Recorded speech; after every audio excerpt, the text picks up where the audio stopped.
Donc voilà, moi je suis la directrice des ressources humaines de la Comédie de Genève. J'ai la chance d'être la toute première, parce que c'est une création de poste. Et puis quand il y a beaucoup de choses à mettre en place dans ces cas-là, notamment une grille salariale et puis des outils d'évaluation. Puis c'est vrai que quand on a discuté avec Manon il y a déjà un an, hein, c'était déjà fin de l'année dernière, je lui faisais part de mes questionnements. Typiquement, je vais vous donner un exemple. Un de mes responsables m'a dit, mais nous, on n'aime pas les questions d'évaluation. T'as pas un truc un peu punk à nous proposer? Et donc, je me disais, bon, c'est qu'est-ce qu'on fait, qu'est-ce qu'on peut faire de manière en évaluation de manière punk ou peut-être plus innovante qu'aujourd'hui. Puis j'ai un peu creusé, puis j'avais du mal en fait à trouver des choses innovantes dans mon réseau. Et je me suis donc posé la question avec Manon, euh, c'est quoi en fait l'évaluation, de d'où on part et quel est l'ancien, quel est le passé en fait, et puis où on veut aller dans l'innovation et où peut-on aller encore plus loin. Euh, du coup, je suis repartie aux sources pour me demander qu'est-ce que c'était l'évaluation. Et c'est vrai que déjà Marx à l'époque disait que le travail n'était pas mesurable, que c'était qu'une expérience subjective. Donc je me dis, en fait, est-ce que les choses ont vraiment évolué depuis Karl Marx? C'est vraiment la question de savoir qu'est-ce qu'on veut évaluer. Pendant longtemps, dans les années 20 et 30, on a essayé de mesurer au maximum avec le taylorisme et le fordisme le temps de travail, la charge de travail, la précision des mouvements, l'effort, la qualité. Et, euh, et c'est vrai qu'on, je me demande, mais est-ce qu'on a encore, ouais, est-ce que, pardon, comment on peut vraiment évaluer la chose? Et c'est vrai que j'ai essayé de retrouver des sources moins anciennes, plus récentes, et je me suis plongée dans un livre d'évaluation de Christophe Dejour, qui disait aussi que l'essentiel du travail, c'est aussi quelque chose qui ne se voit pas et qui ne s'observe pas. Pourquoi il dit ça? Mais parce qu'en fait, malgré des consignes qu'on donne, malgré un cadre qui peut toujours être de plus en plus clair et clarifié même au jour le jour, il est impossible d'atteindre toujours la qualité exacte des consignes données. Même si la personne effectue bien son travail, elle va même parfois se l'approprier et le faire un petit peu différemment. Et dans le travail, donc, il y a toujours ce décalage entre le prescrit à la base et puis, en fin de compte, la réalité, le résultat, et parfois pour de bonnes augures. Donc, comment on peut mesurer cet écart entre la réalité et les prévisions? En fin de compte, parfois, on va plutôt, au travers de l'erreur ou de l'échec, voir en fait l'écart entre le prescrit et puis ce qui est la réalité. Parfois, c'est l'erreur, et quand on a des erreurs, on pourrait se dire on est mal évalué ou on va être évalué négativement, et du coup, on va y perdre. Donc, c'est un peu une question de performance vers la négative. Et en même temps, si on nous donne quelque chose de prescrit et que la réalité va au-delà de ce qui avait été attendu, on va plutôt sur du positif. Donc, en fait, je me pose toujours autant de questions en continuant l'introduction. Le problème de l'évaluation, c'est qu'est-ce qu'on évalue?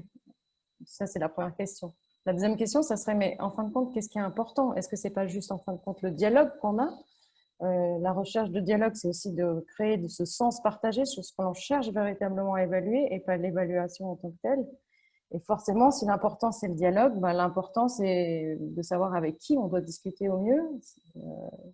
C'est peut-être son responsable, comme c'est souvent le cas dans les entreprises, mais c'est aussi avec les pairs. Ça, c'est ce que vous allez nous montrer en fin de compte, David et Laurent, sous deux angles différents, parce que David, toi, tu as présenté plutôt un processus de co-coaching, alors que Laurent, tu as présenté l'évaluation entre pairs et puis son impact sur l'évaluation aussi salariale. Parce que très souvent, l'évaluation, au-delà de ce que j'ai essayé de questionner, c'est aussi souvent le Graal, c'est justement une évaluation salariale et, pas et donc quantitative et mesurable, au-delà d'une évaluation qualitative et non mesurable. Pour partager mon expérience, moi, à la comédie, j'ai toujours pas fini ma grille salariale et mon mode d'entretien à la punk. Par contre, ce que j'ai décidé de faire, c'est de faire des entretiens d'étonnement, hein, parce que j'ai recruté 35 personnes en une année. Et donc, pour m'assurer, en fait, de mettre en place déjà une culture, en fait, de l'évaluation, au lieu d'avoir une culture de l'appréciation subjective de l'individu, j'aide les managers et leurs collaborateurs à se mettre déjà dans des postures de dialogue formel, juste sur une temps de 15-20 minutes, pour juste exprimer leur ressenti sur comment la première période d'essai s'est déroulée, en fait. Ce qui leur permet juste déjà d'avoir l'habitude de trouver des moments formels où ils peuvent partager leurs ressentis plutôt que de voir ça comme une contrainte. Et puis, du coup, ça leur convient bien et ça correspond un peu à l'esprit punk qu'ils voulaient, donc de partir du subjectif pour revenir sur l'objectif. Mais bon, je vous ferai peut-être un retour d'expérience une fois qu'on en aura mené plus que ça. Mais en tout cas, je voulais le vous partager parce que c'est pas fait à beaucoup d'endroits. Je suis allée assez vite dans l'évaluation parce que je pense qu'on finira sûrement par un résumé en forme de questions. Je suis pas sûre qu'on ait une réponse aujourd'hui.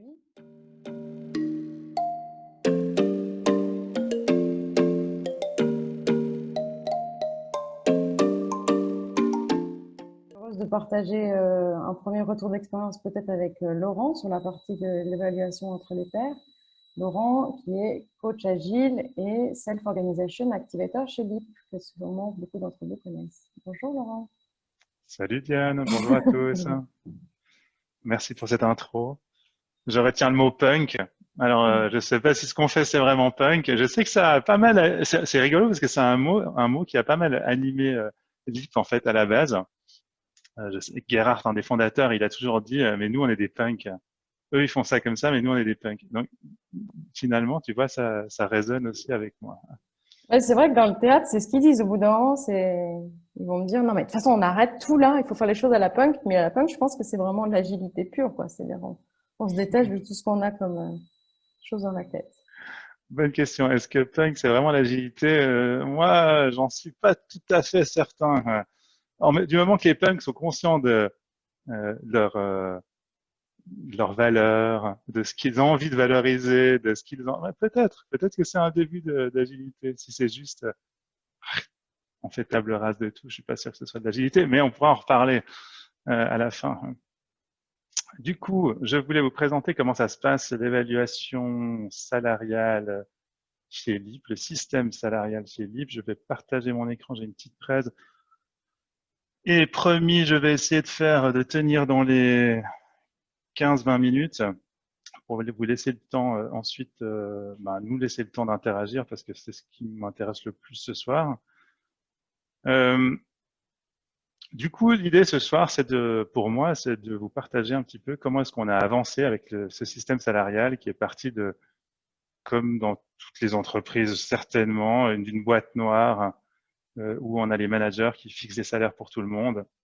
Et aujourd'hui, on est dans un système qui est totalement transparent où chacun connaît les salaires, les évaluations de tous et aussi où les évaluations sont faites même par les pairs. Voilà, c'était un long chemin entre 2007 et aujourd'hui et c'est un plaisir pour moi de revenir dessus et de voir un peu ce qui s'est passé, comment ça s'est passé avec vous.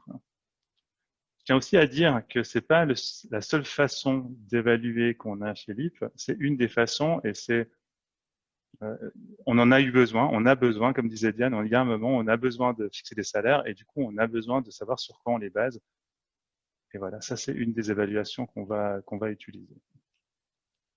Alors, si personne m'a dit qu'il voyait pas mon écran, donc j'imagine que c'est tout bon. Et je commence par un gros disclaimer parce que il est hyper important. Quand on travaille sur un système salarial, on a envie évidemment de faire au mieux, mais il n'y a aucun système qui est parfait. Et surtout, celui-ci non plus. Il nous correspond à nous, LIP, à nos valeurs, à ce qu'on pense qui est important. Mais et je le présente ici à titre purement inspirationnel et pour partager. Parce que nous, on est des punks, on a fait ça comme ça, mais évidemment que ça ne correspond certainement pas du tout à votre entreprise, à vos propres valeurs. Euh, et évidemment, ce serait illusoire de vouloir le reprendre tel quel. Je suis coach en transformation organisationnelle, ça veut dire que j'aide des entreprises à évoluer, à se poser des questions, à se dire où on en est, qu'est-ce qu'on a besoin de changer. Je suis spécialiste de l'agilité depuis déjà pas mal d'années, mais j'ai aussi un rôle à l'interne qui est salary process developer, développeur du système salarial, où on réfléchit avec quelques autres personnes à comment développer notre système salarial, comment le maintenir aussi, pour être honnête, et comment le développer. Pour ceux qui ne connaîtraient pas encore LIP, c'est une entreprise d'environ 180 personnes. On est moitié en Suisse allemande, moitié en Suisse romande.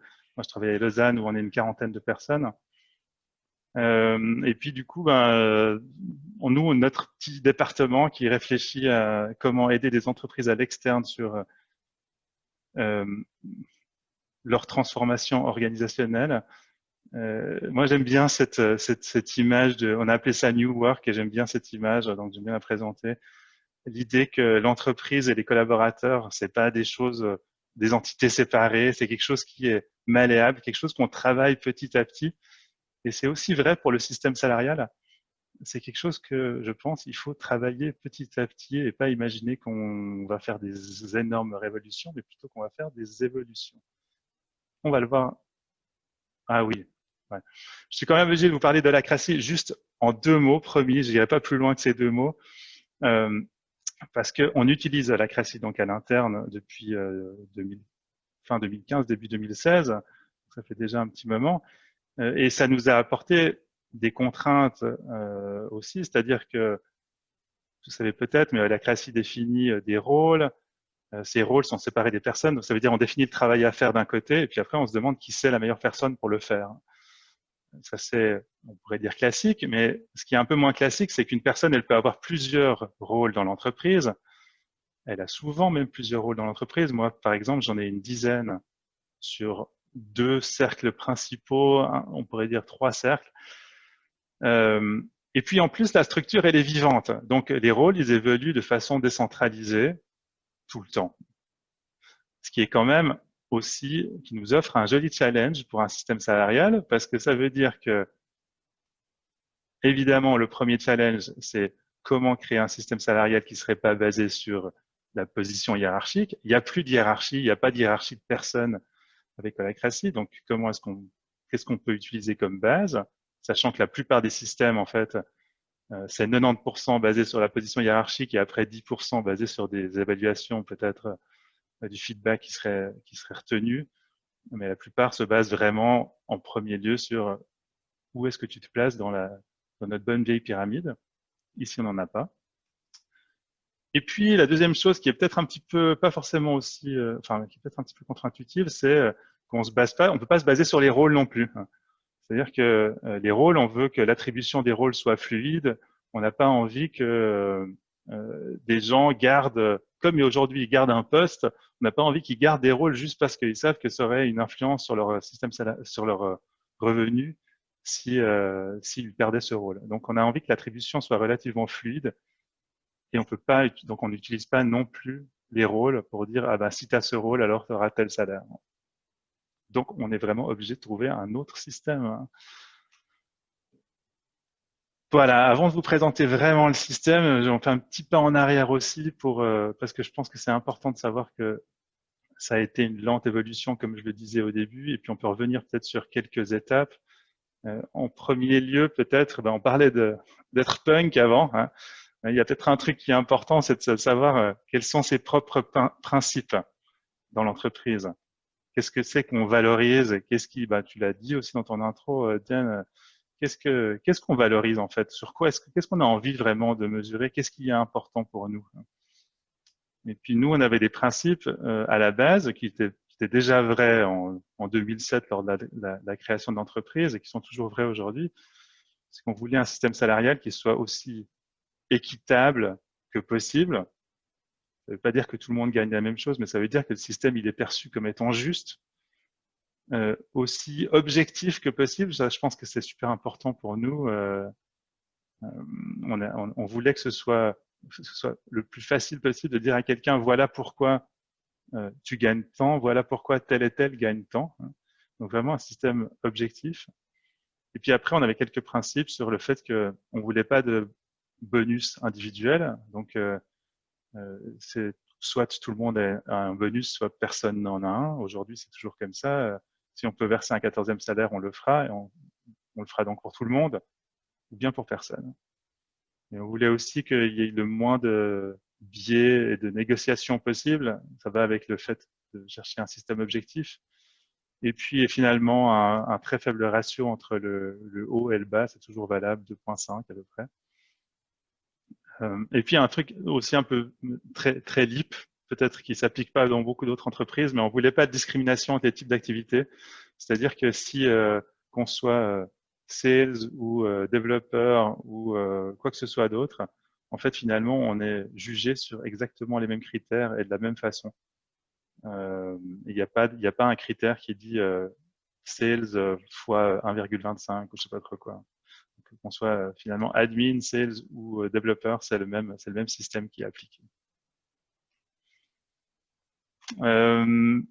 Les choses qui étaient aussi importantes pour nous en 2007 et qui le restent aujourd'hui, c'est qu'on voulait que ce soit plus orienté sur l'évaluation des choses pratiques et donc aussi des soft skills, des qualités entrepreneuriales et puis vraiment de ce qui est apporté comme valeur au jour le jour plutôt que sur des diplômes et des choses figées dans le passé peut-être. Et puis on voulait que ce soit aussi évolutif. Ça, c'est toujours vrai aujourd'hui, mais évidemment, aujourd'hui, depuis qu'on est sur un système qui est beaucoup plus transparent qu'on l'était avant, on a besoin de beaucoup plus de transparence. On n'a plus de manager, donc c'est clair, on a dû trouver des autres solutions. On verra après comment ça marche exactement, mais du coup, aujourd'hui, le système il est vraiment basé sur des pairs, sur les feedbacks de pairs. Et puis, on avait vraiment besoin d'avoir des rôles et des processus qui soient clairs. Prenons encore un tout petit pas en arrière. Donc, si on regarde ce qui s'est passé petit à petit, et puis c'est aussi pour vous montrer que les choses avancent pas à pas, et que ça n'a pas été, ça a été à chaque fois des grosses révolutions pour nous finalement, mais c'est du pas à pas quand même. Du début en 2007, boîte noire, puis le système a été rendu transparent, c'est-à-dire quels critères sont utilisés pour évaluer les gens, mais là, les collaborateurs, et là, les collaborateurs ne savaient toujours pas combien de points ils avaient sur quels critères, mais ils savaient au moins qu'est-ce qui était valorisé. En 2013, les valeurs ont été rendues transparentes pour chacun, donc je savais quels critères existaient et je savais aussi comment j'étais évalué sur ces critères. Et puis après, en 2015, quand on a introduit la CRACI, ça a amené encore pas mal d'autres questionnements, évidemment. Donc, le management, comme on l'appelait avant, hein, cette couche top management n'existait plus, et donc on a dû répartir une série, enfin, tout ce qu'il faisait, en fait, a dû être réparti sur des rôles. La première chose, ça a été de créer un rôle, par exemple, pour déterminer les salaires. C'était toujours centralisé, c'était toujours les mêmes personnes qui les faisaient, mais ça s'appelait détermineur de salaire. Et puis, finalement, ça a encore évolué. Le rôle détermineur de salaire s'est élargi. Il y a de plus en plus de monde qui l'a pris. Donc, les gens étaient de plus en plus proches de ceux qui devaient évaluer, ce qui était déjà un gros plus. Et puis, en 2017, on a fait un grand pas en avant. On a rendu les valeurs transparentes pour tous, c'est-à-dire les évaluations sur les différents critères transparentes pour tous, qui était le premier pas vers une évaluation par les pairs. Parce que si on veut évidemment que les pairs puissent évaluer, il faut qu'ils sachent sur quoi se baser, évidemment, et il faut qu'ils aient un maximum de connaissances. Et donc, il y avait besoin que les valeurs soient transparentes pour tous. Et c'était notre premier pas vers l'évaluation par les pairs. Et puis, ça continue à évoluer. En 2020, on a ajouté un nouveau critère à notre système salarial et ça continuera à évoluer encore. On pense, c'est pas du tout le système n'est pas du tout statique. Donc c'est en mode agile, ça par contre, l'adaptation continue, l'apprentissage et puis et adapter le système en conséquence. Concrètement, comment ça fonctionne aujourd'hui? Donc on est évalué sur 7 critères. La formation qui est un petit critère, l'expérience dans les années d'expérience en fait. Voilà. La loyauté qui est le nouveau critère qu'on a introduit cette année, qui est un petit critère aussi qui permet de valoriser le fait que quelqu'un connaisse bien l'écosystème LEAP, vu que ça fait plus longtemps qu'il est là. L'expertise, donc à quel point la seniorité, on pourrait dire, dans ce que je fais.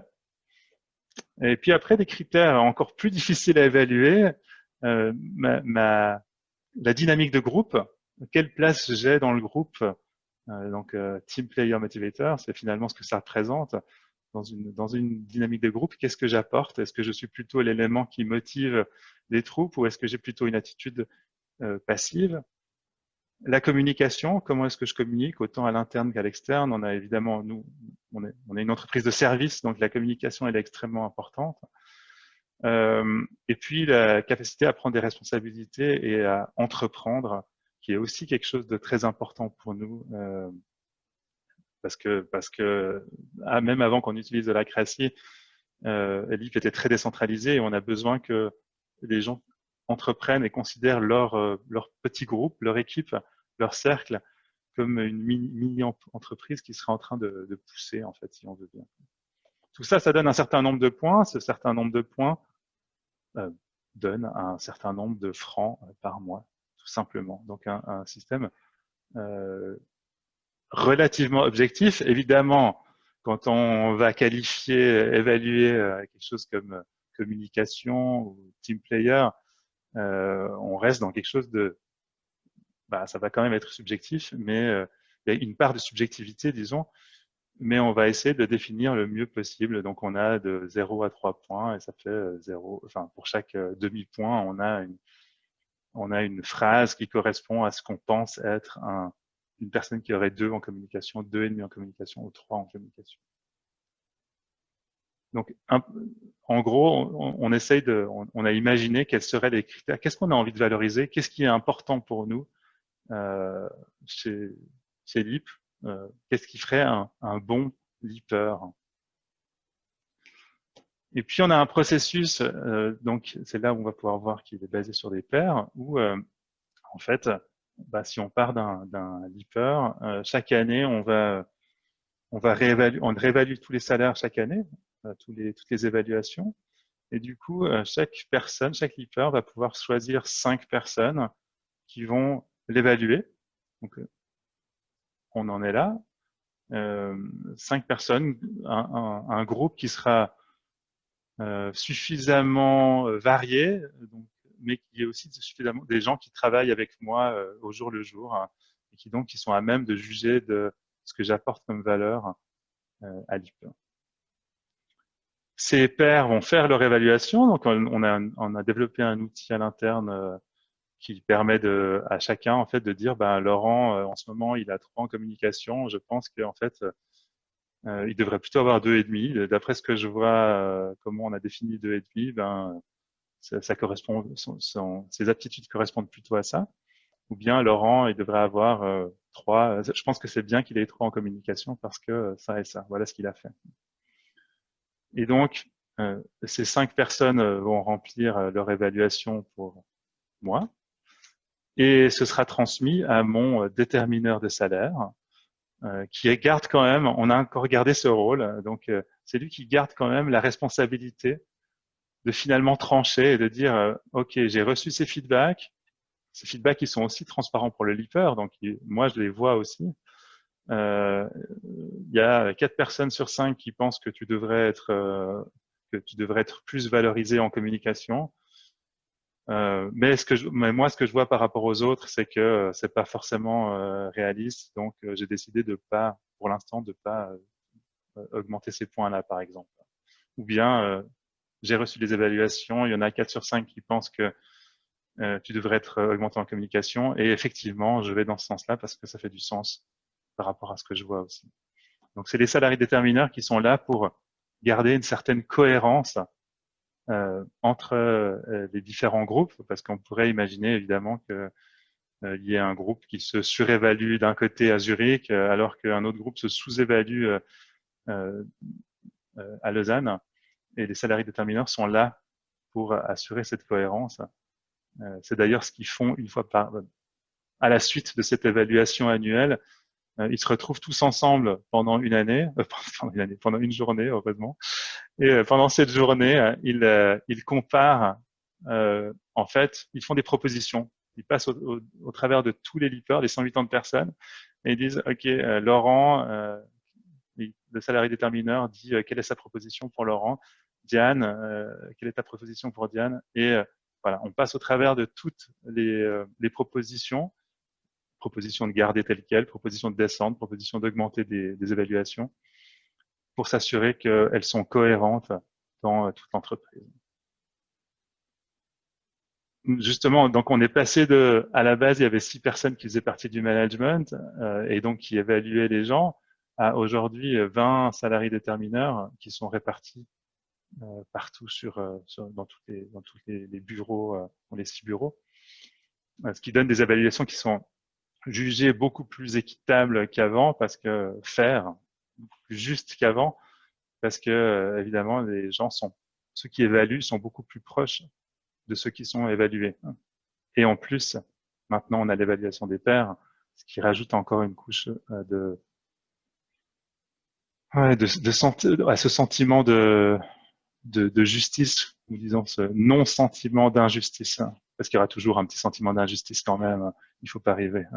Les évaluations salariales, c'est toujours très émotionnel. Et on a toujours l'impression, vous connaissez cette loi qui dit qu'à peu près 80% des gens se sentent sous-évalués par rapport à la moyenne. Il y a un problème quelque part, forcément, sinon la moyenne ne serait pas la moyenne. Mais voilà, donc on essaye, évidemment, ce sera toujours subjectif, il y aura toujours des gens qui seront frustrés, et je sais pas si c'est normal, mais en tout cas, c'est la vie, c'est comme ça. Mais on fait au mieux pour essayer de le minimiser. Comme je vous disais, la conférence annuelle qui permet de rendre les évaluations cohérentes les unes par rapport aux autres. 52 secondes pour mon dernier slide, on dirait que je me suis entraîné des années à faire ça, c'est beau. Quelques apprentissages sur le chemin. Donc, je le répéterai jamais assez, mais le système salarial parfait n'existe pas. Il faut accepter que voilà, que ce soit un peu frustrant, mais c'est comme ça. Et ce qui est important, à mon avis, c'est de bouger pas à pas et de se rapprocher vers un idéal petit à petit. Évidemment, le salaire, c'est pas la seule façon de valoriser un collaborateur. Il y a plein d'autres façons de valoriser un collaborateur. Du feedback, c'est super important aussi, même quand il n'est pas en relation avec le salaire, évidemment.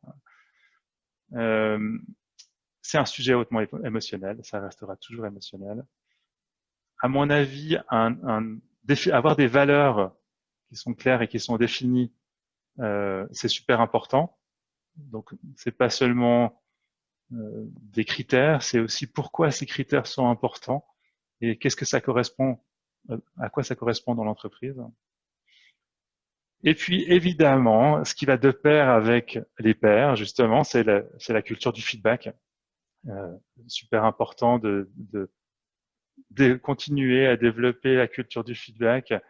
Au début, ça a été relativement chaud chez nous quand même d'avoir que les collaborateurs soient, alors que certains soient d'accord d'évaluer les autres déjà. Pour certains, c'était non mais moi je suis développeur, je suis pas là pour évaluer mes collaborateurs sur leur salaire. Hein. Et du coup, on a quand même dû continuer à expliquer pourquoi c'était important et pourquoi ça apportait de la valeur que ce soit fait par des pairs, même si c'est pas leur métier de base, et vraiment amener cette idée que le feedback c'est super important et qu'il faut apprendre à donner du feedback et apprendre à recevoir du feedback aussi.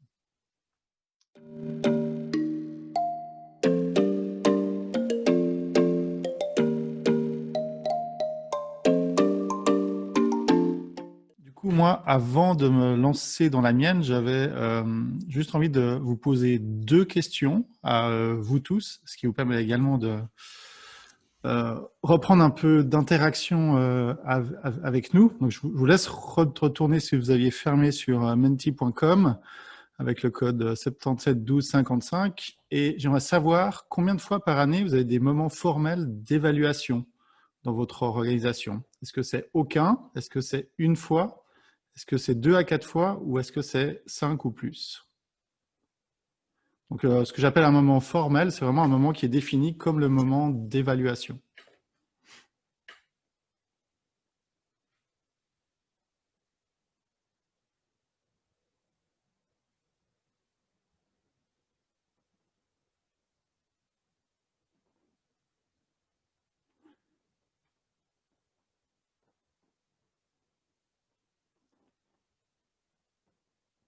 Alors, il y a déjà 13 personnes qui ont répondu.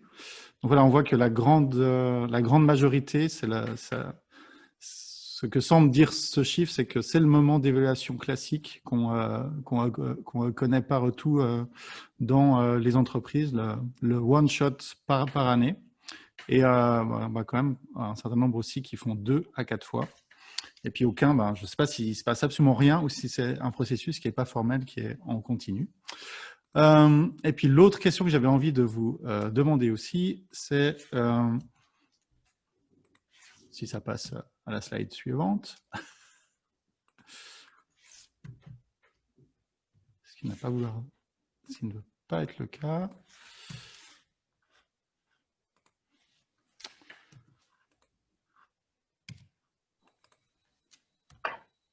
Voilà, pardon. Donc, quelle est la principale modalité de vos évaluations? Est-ce que c'est une évaluation qui se fait par la hiérarchie, si vous en avez une? Donc, typiquement, le manager. Est-ce que c'est par les pairs? Est-ce que c'est une modalité en 360? C'est-à-dire qu'il y a plusieurs intervenants qui la font, donc à la fois de la hiérarchie, des pairs, mais il peut aussi y avoir des clients, des fournisseurs, d'autres entreprises. Ou est-ce que vous avez d'autres modalités?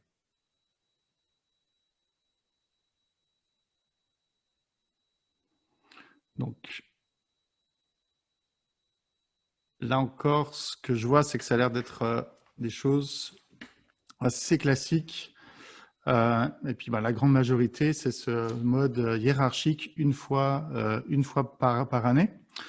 Donc, moi, je vais vous emmener vers un mode d'évaluation qui est totalement différent et qui est basé sur vraiment une autre approche de l'évaluation que à Paradigme 21, on appelle le co-coaching.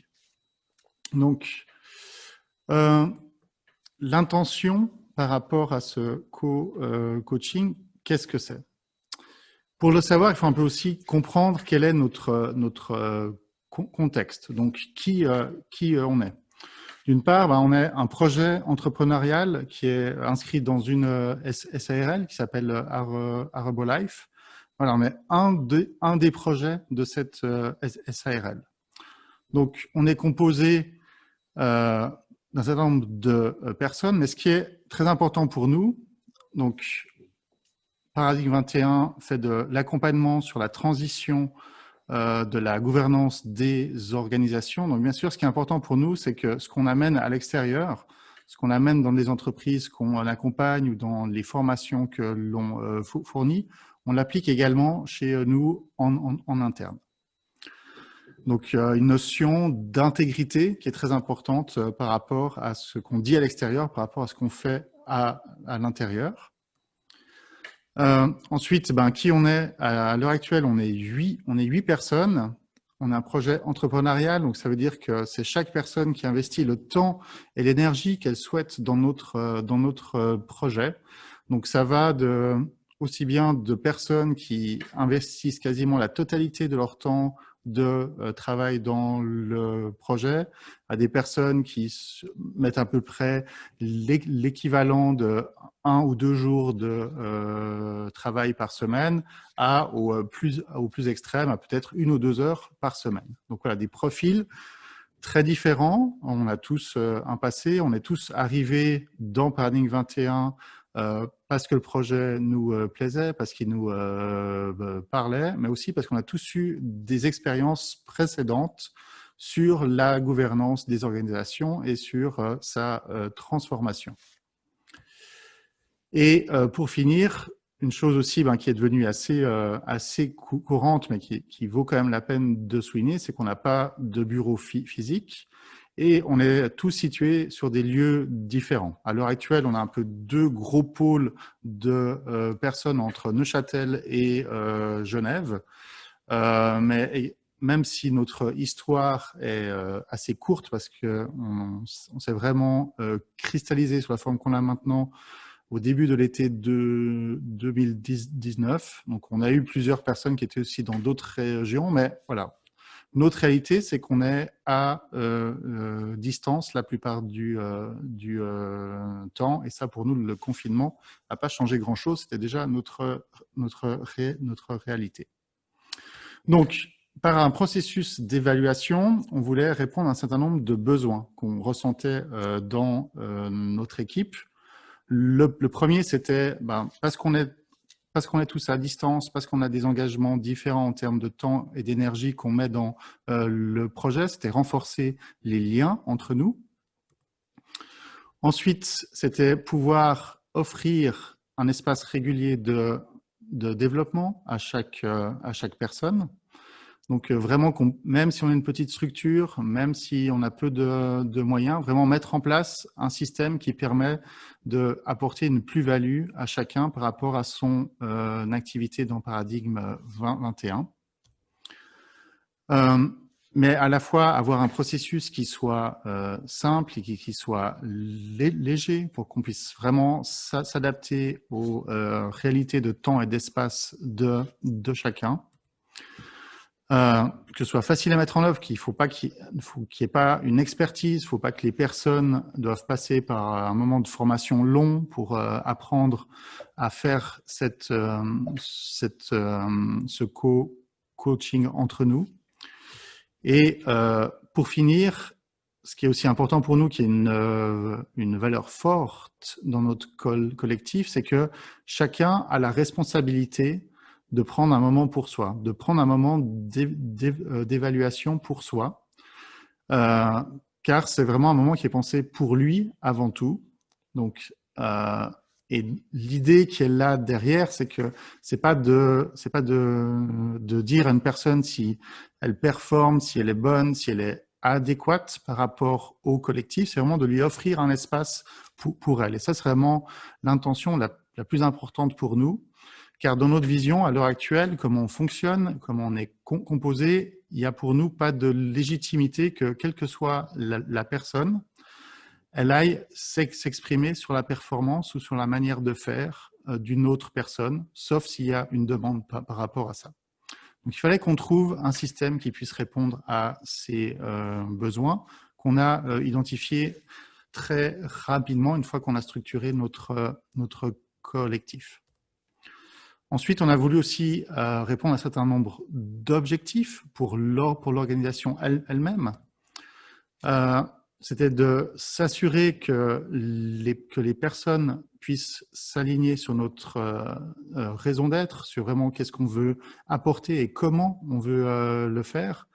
Quand on lance un projet, souvent ça suscite un intérêt. C'est en plus un sujet qui est assez à la mode. Donc, au début, il y a eu beaucoup de monde qui était intéressé. On a eu beaucoup d'arrivées. Maintenant, on est dans une phase où on a plutôt des départs, soit parce que les gens n'arrivent au final pas à trouver leur place, soit parce qu'ils s'aperçoivent qu'ils ont d'autres priorités sur le plan professionnel.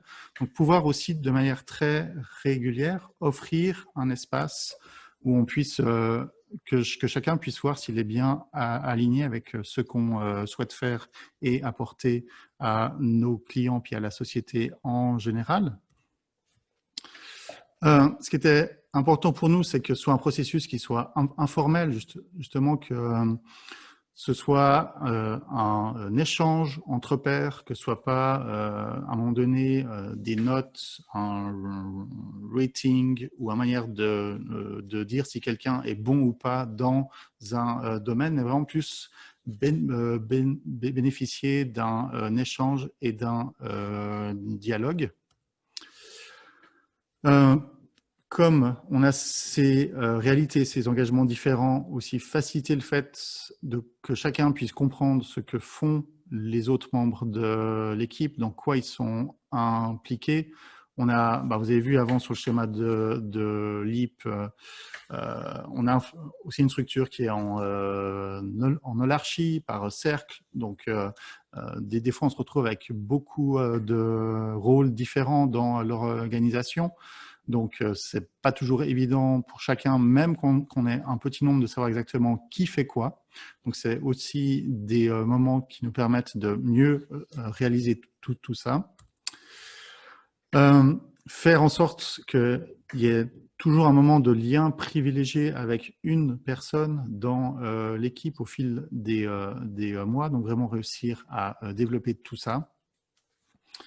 S'il y a des conflits qui émergent dans l'équipe, également que ce soit le premier pas pour commencer à les gérer et ne pas se retrouver seul face à un conflit, qu'on puisse toujours appeler à l'aide, ou en tout cas avoir un échange avec un père par rapport à ça. S'il y a aussi des problèmes, des choses auxquelles on ne sait pas faire face dans son activité, avoir un espace pour pouvoir échanger par rapport à ça. Et pour finir, encourager le développement aussi bien professionnel que personnel de chaque personne. Avoir un espace où également cette question-là puisse être discutée de manière régulière. Donc, maintenant, très concrètement, comment est-ce que ça se passe? Donc, on a simplement fait un planning où chaque personne a une personne qui lui est attribuée comme coach une fois par mois. Et donc, c'est quelque chose qui est à disposition pour tout le monde, que ce soit les personnes qui viennent d'arriver dans notre collectif, qui peuvent être par exemple des profils qui sont juniors, qui se lancent dans cette question-là, ou les personnes, ou les fondateurs, ou les personnes qui ont plusieurs années d'expérience précédente par rapport à ça. Donc vraiment que chacun ait un moment, une fois par mois, et très concrètement, c'est sous la forme de 1 heure par mois, qui est vraiment un moment qui est pour lui. Donc ça veut dire que formellement, notre évaluation, le moment formel d'évaluation, c'est 12 fois par année chez nous. Mais bien sûr, ce n'est pas forcé. Si un mois, je ne souhaite pas le prendre, c'est entièrement à ma convenance de ne pas le faire. On a également on a repris un protocole qu'on a trouvé chez une organisation que l'on connaît, qui elle-même l'avait repris. D'ailleurs, je vous montrerai ça en détail ensuite, qui est le fil d'Ariane de ces moments de coaching, mais qui n'est pas obligatoire. Il y a certaines personnes qui aiment le suivre, puis il y en a d'autres qui n'aiment absolument pas ça. Donc, la manière dont ça se déroule, c'est entièrement libre. Mais si on veut se rattacher à un protocole, on l'a. Aussi, ce qui est important de souligner, c'est qu'il ne faut pas être coach pour faire ce processus de coaching. Donc, pour prendre cette position de coach pour une personne, dans ce moment d'évaluation, il ne faut pas avoir été formé comme coach. Alors, bien sûr, quand on l'a été, c'est un petit peu plus facile, mais ce n'est pas du tout un prérequis par rapport à ça. Et notamment, on a un protocole qui est facile à suivre si on ne se sent pas à l'aise avec cette posture. Et surtout, le plus important, c'est que c'est le moment du coaché, donc de la personne qui bénéficie de ce coaching. Donc, c'est son moment à elle. Donc, c'est vraiment elle qui va définir ce dont elle veut traiter dans ce moment-là et comment la personne qui est son coach peut la soutenir par rapport à ça. Ce qui veut dire que peut-être dans 80% des cas, on va parler dans ces moments-là de nos activités dans Paradigme 21, de ce qu'on apporte à nos clients, des challenges qu'on a, des nouveautés, etc. Mais aussi dans certaines conditions, si on a un problème personnel qui est là et qu'on veut utiliser ce temps pour ça, on peut le faire aussi.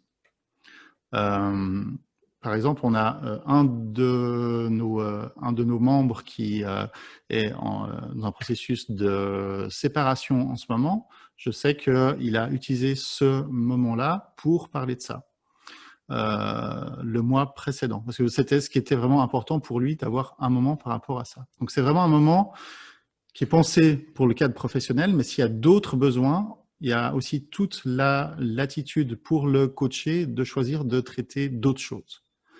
Donc voilà, c'est vraiment son moment à lui et ce n'est pas leur organisation qui dicte qu'est-ce qui doit être fait pendant ce moment-là. Et ce que je vous propose maintenant, c'est que on survole un petit peu quelles sont les étapes par lesquelles on passe dans le protocole pour vous montrer un petit peu la saveur que ça a. Donc je vais vous partager ce protocole. Voilà. Donc, on a fait les choses le plus simplement possible. Comme vous le voyez, c'est simplement un document Word. Donc, on commence toujours par une ouverture. Donc, savoir comment la personne se sent, donc dans quel état elle arrive dans ce moment de coaching pour elle. Et ensuite, on commence à regarder un petit peu quelles sont ses responsabilités, comment elle a contribué à ces différents rôles, vraiment un moment un peu d'auto-évaluation par rapport à où est-ce qu'elle en est par rapport à ses rôles et ce qu'elle a apporté par rapport à ce qu'elle a à faire et les rôles qu'elle a pris dans notre organisation. Ensuite, il y a un moment, une question que j'adore, c'est ce qu'on appelle les yé et les oups. C'est-à-dire, qu'est-ce qui a été le grand succès de ce mois et puis qu'est-ce qui a été la grosse plantée de ce mois. Et également qu'on puisse, en fait, l'intention derrière cette question, c'est à la fois célébrer ses succès, mais aussi reconnaître ce qu'on a, sur quoi on n'a pas été bon, ce qu'on a planté. Et également ouvrir une conversation par rapport à ça et puis laisser un dialogue, un espace pour ce fameux droit à l'erreur qui est bien sûr une intention forte dans notre collectif. Je vois juste qu'il y a une interaction. On ne voit pas le début du doc. Merci. Oui, en effet. J'essaie d'agrandir ça.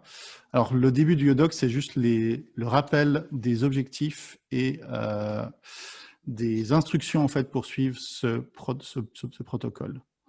Ensuite, on essaye de toujours voir quels sont les objectifs de l'équipe dans laquelle on se trouve en ce moment, si on est bien aligné par rapport à ça. Quels sont ceux du mois qui arrivent.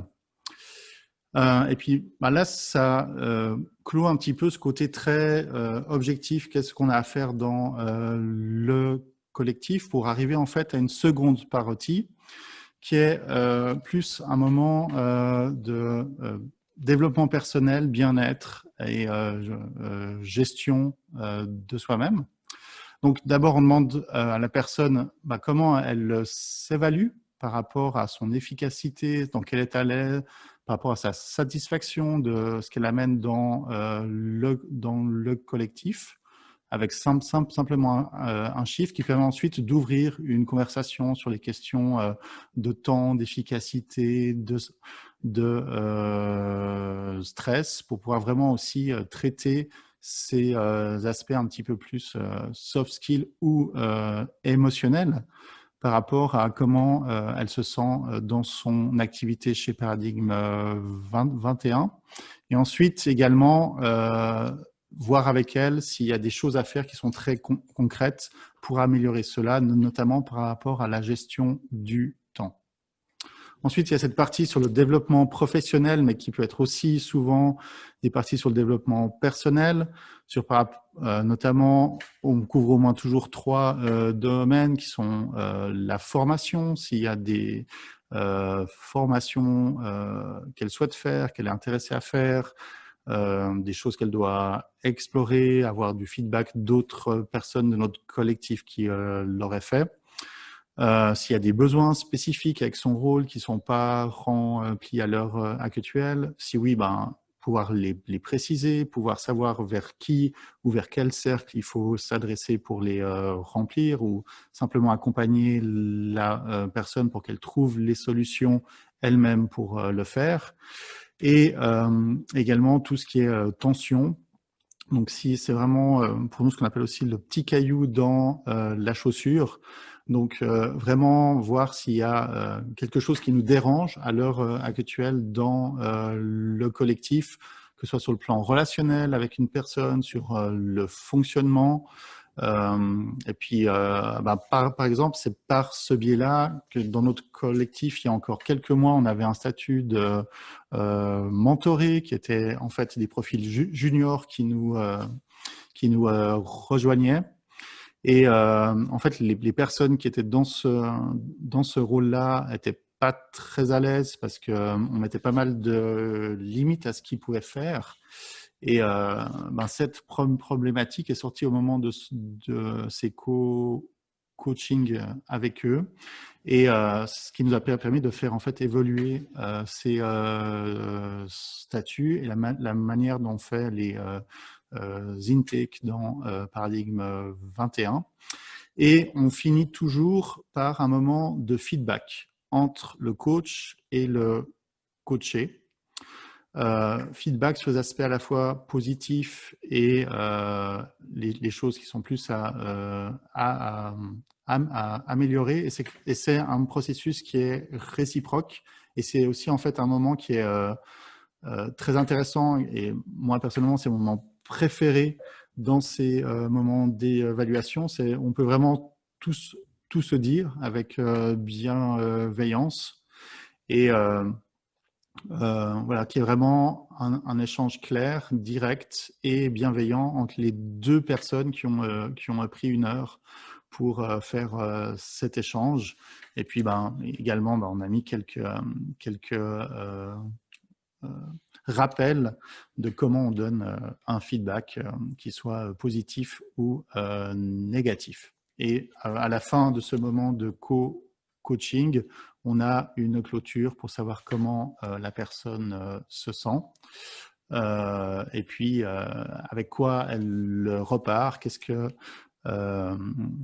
qui a été la plus importante pour elle dans la séance. Et également, dans cette perspective d'amélioration continue, qui est quelque chose qui est important dans notre collectif, toujours revenir sur comment la session s'est déroulée, s'il y a notamment des choses à améliorer dans ce protocole. Là, ça fait un petit peu plus d'1 an qu'on l'utilise. Je pense qu'on est déjà à la 3e ou la 4e version. Donc, c'est vraiment un document qui évolue. Et puis, comme je vous l'ai dit, je vous partagerai ce document dans l'email de suivi. Merci David.